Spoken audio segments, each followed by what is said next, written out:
देखिए जब भी हम किसी डॉक्टर के पास जाते हैं तो डॉक्टर अक्सर आपकी कुछ चीज़ें चेक करते हैं जिसको हम वाइटल साइंस बोलते हैं। वाइटल साइंस में अक्सर आपने देखा होगा कि आप जब जाते हैं तो आपका टेम्परेचर चेक होता है, आपका ब्लड प्रेशर चेक होता है, आपका रेस्पिरेटरी रेट चेक होता है और आपका समटाइम हम ऑक्सीजन सैचुरेशन भी चेक करते हैं और हम इनको वाइटल साइंस बोलते हैं। रेस्पिरेटरी रेट अगर किसी पेशेंट का बहुत ज़्यादा होता है, अगर सांस फूल रहा होता है तो हम उसका वाइटल साइन जो हम कई बार ऑक्सीजन सैचुरेशन जो आपने देखा कि कोविड-19 के टाइम में वो भी चेक करते हैं। लेकिन अगर किसी का सांस नहीं फूल रहा है तो हम ये मानते हैं कि ऑक्सीजन सैचुरेशन लेवल्स उसके ऑलमोस्ट नॉर्मल होंगे। तो रेस्पिरेटरी रेट ही एक इनडायरेक्ट तरीका है जिससे कि हमें पता लग जाता है कि सांस फूल रहा है या नहीं फूल रहा है। लेकिन अब कभी भी अपना glucose as a vital sign check नहीं करते हैं। लेकिन ग्लूकोज भी एक बहुत इंपॉर्टेंट पैरामीटर है, ये आपके मेटाबॉलिक हेल्थ का पैरामीटर है और ये बहुत इंपॉर्टेंट है कि हम इसको भी नियमित रूप से जांचें।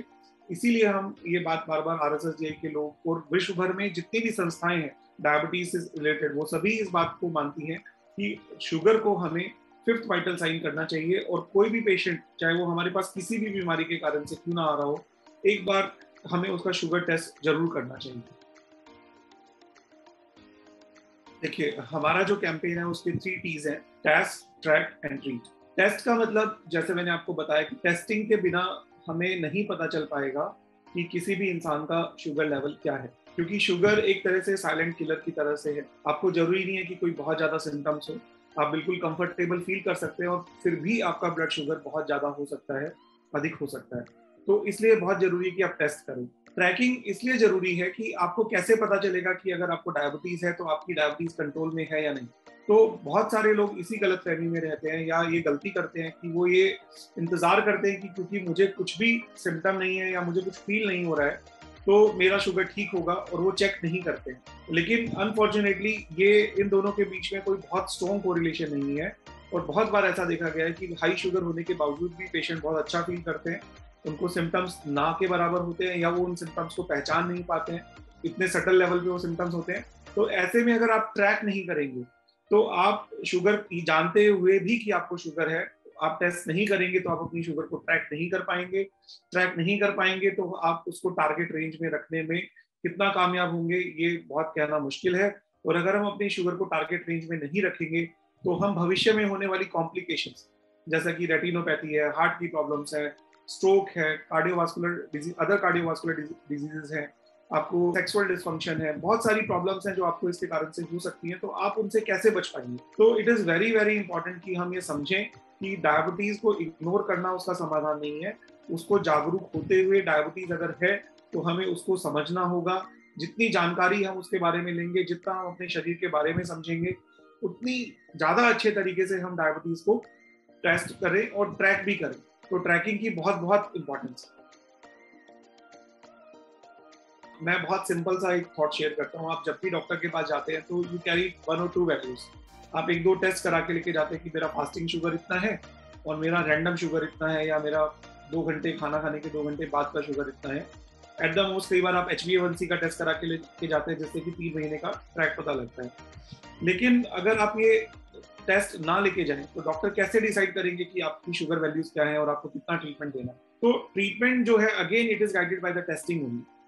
जब हम 1 और 2 रीडिंग्स के ऊपर आपका 2 या 3 महीने का ट्रीटमेंट डिसीजन लेते हैं तो सपोज करिए कि अगर हमें आपकी पूरे महीने का पता है या वीक वाइज पता है कि हर हफ्ते में आपने टेस्ट किया, हर हफ्ते में आपका ये पैटर्न रहा, उसमें हम ये आइडेंटिफाई भी कर सकते हैं कि कहाँ आपकी शुगर लो जा रही है, कहाँ आपकी शुगर हाई जा रही है।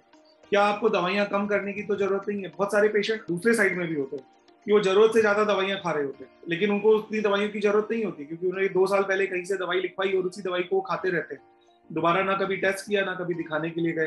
तो ऐसा नहीं है कि हम आपकी दवाइयां बढ़ाने के लिए ही टेस्ट कराते हैं, हो सकता है आपकी दवाइयों को हमें कम भी करना हो तो उसके लिए भी जरूरी है कि हम आपका टेस्ट करें। तो इसलिए test is very important for knowing the diabetes, it is very important to treat the diabetes, and also it is very important to track the progress of your diabetes.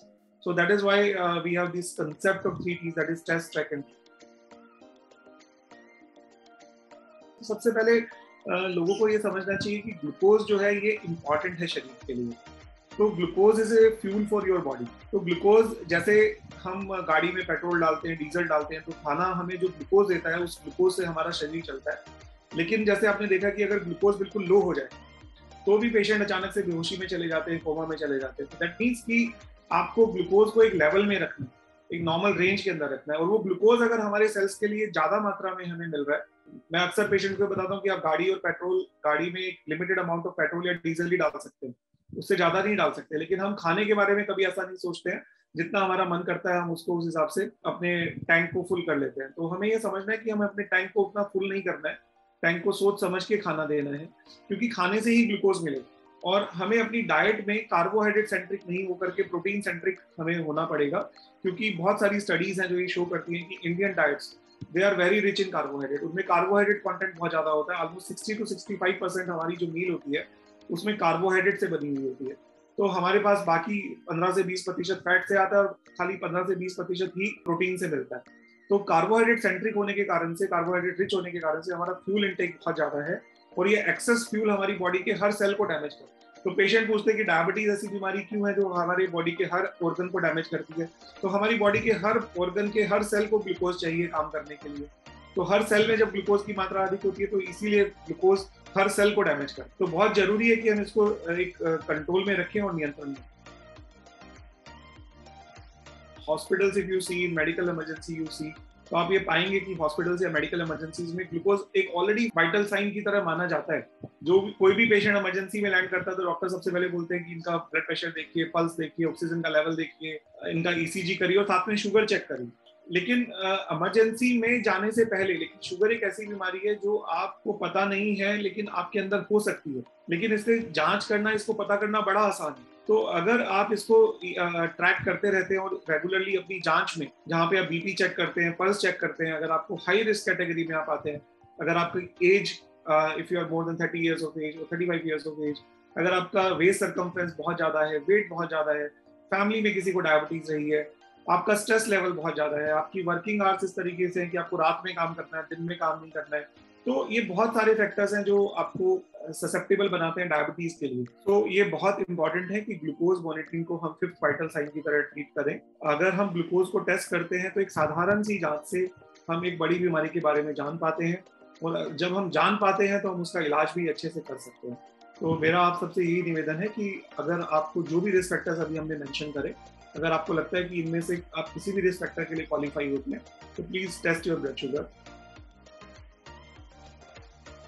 देखिए, रिमोट मॉनिटरिंग से मतलब क्या है कि patient अपने घर में है, डॉक्टर्स अपने क्लिनिक या हॉस्पिटल्स में है, और जब हमारे पास एक पेशेंट आता है तो अक्सर डायबिटीज में उनको 2 या 3 महीने के बाद बुलाया जाता है। तो इस 2 या 3 महीने में डॉक्टर और पेशेंट का अक्सर कोई कनेक्ट नहीं होता है, और पेशेंट अक्सर दोबारा से 2 या 3 महीने के बाद जब भी आते हैं तो वो अपनी रीडिंग्स जो भी उन्होंने टेस्ट किया उस वक्त आपको दिखाते हैं। तो आपको कई बार you miss those important timelines जहाँ पे आप कुछ डिसीजन लेना होता है आपको, और आप नहीं ले पाते हैं क्योंकि ना पेशेंट ने आपसे कनेक्ट किया और आपका कोई बीच में कोई कॉन्टेक्ट नहीं था। तो रिमोट ग्लूकोज मॉनिटरिंग और कनेक्टेड केयर का मतलब ये है कि पेशेंट अपने घर में ग्लूकोज टेस्ट करते हैं। इस तरह के डिवाइसेज हैं, जो ग्लूकोमीटर्स हैं, जो आपको डॉक्टर से भी कनेक्ट कराते हैं। वो रीडिंग्स रियल टाइम में डॉक्टर्स के साथ शेयर हो सकती हैं। ये म्यूचुअल है, अगर पेशेंट चाहते हैं शेयर करना या डॉक्टर चाहते हैं रिसीव करना, देन इट है। तो अगर वो रीडिंग्स आती हैं तो डॉक्टर्स को ये पता रहता है कि उनके पेशेंट घर में अपना टेस्टिंग टाइम से कर रहे हैं नहीं कर रहे हैं। अगर उनका शुगर बढ़ रहा है तो हम उनको रेड फ्लैग्स दे सकते हैं कि देखिए आप थोड़ा सा सावधानी बरतिए, क्योंकि आपका शुगर जो है वो कंट्रोल में नहीं आ रहा। एट द सेम टाइम अगर आपका शुगर लो जा रहा है तो भी हम आपको इनपुट दे सकते हैं कि आपका शुगर लो साइड में जा रहा है, आपको मेडिसिन कम करने की जरूरत है, या आप एक बार आकर के डॉक्टर से मिलिए। तो ये कनेक्टेड केयर का जो कंसेप्ट है ये बहुत इंपॉर्टेंट कंसेप्ट है, और हमने कोविड टाइम में देखा कि डॉक्टर्स के हॉस्पिटल्स बंद हैं, क्लिनिक्स बंद हैं, और सब वीडियो कंसल्टेशन से ही देख रहे हैं। तो फिजिकल केयर उस वक्त पॉसिबल नहीं हो पा रहा था। तो ऐसे में कनेक्टेड केयर का बहुत इंपॉर्टेंट रोल था जो कि सामने आया, और ये आगे भी जारी रह सकता है, क्योंकि इसमें खास करके वो पेशेंट जो इंसुलिन पे होते हैं या कॉम्प्लेक्स ड्रग ट्रीटमेंट पे होते हैं, जिनकी दवाइयाँ बहुत जल्दी जल्दी हमें इंसुलिन की डोजेज चेंज करना होता है, अगर वो उनकी रीडिंग्स हमें रेगुलरली मिलती है और वो हमसे कनेक्टेड रहते हैं तो हम कई बार उनको बहुत अच्छे से गाइड कर पाते हैं। और जो टारगेट आप बिना कनेक्टेड केयर में 6 महीने में या साल में जाके अचीव करते हैं, कई बार हम विद इन 3 मंथ्स भी अचीव करते हैं। I would like to say that future is about connected care. It is about more and more diabetes awareness, more and more advocacy about the diabetes. And RSSDI in future, along with various partner organizations like VITO, will continue its endeavor to bring more and more education material and bring more and more information, which is reliable also to our patients.